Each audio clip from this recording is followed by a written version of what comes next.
Be careful who you hang around. It does matter. I don't care how spiritual you think you are, how strong you think you are, you're not all that and more.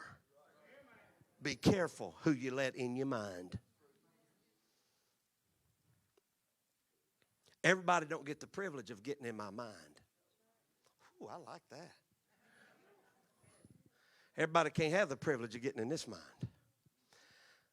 Because my family, my mama, paid a price to make sure I could be here tonight when I was a teenager. So I started hanging with them people. Now, I want to tell you, I can be mouthy. It's just my nature. I pray about it every day and ask the Lord to help me. I ain't got total victory over it yet, so y'all better be on the safe side.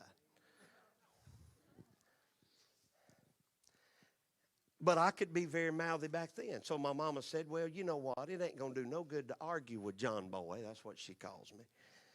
She said, nobody else can call me that, so don't do it. She said, Mama said within herself, ain't going to do me no good to argue with him because he's going to have a reason why they're okay to hang with. Come on, everybody who was ever a teenager, you know what I'm talking about. We thought it was all right, but it wasn't. So my mama thought about something our pastor said. And every night when I'd go to sleep, my mama would slip into my bedroom. And she'd take my stereo and she'd turn it on to a Christian station. And she'd turn it just loud enough that the devil could hear it. And all night long, that music played. And that Christian music changed the atmosphere for a teenage boy who started hanging with the wrong people. And my mama would pray over me, and she'd play that music, and then she'd come back in the next morning before I got up, and she'd turn it off.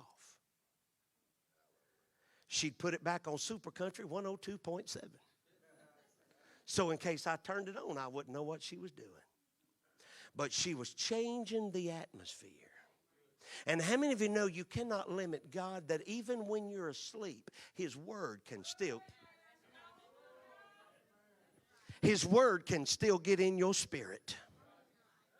And that word began to get in my spirit. And you know what? After a while, I couldn't figure out why I didn't want to hang with them anymore. What they used to make me laugh about wasn't all that funny anymore. Everything began to change. Why? Because my mama said, enough is enough. We about to change the atmosphere around this place.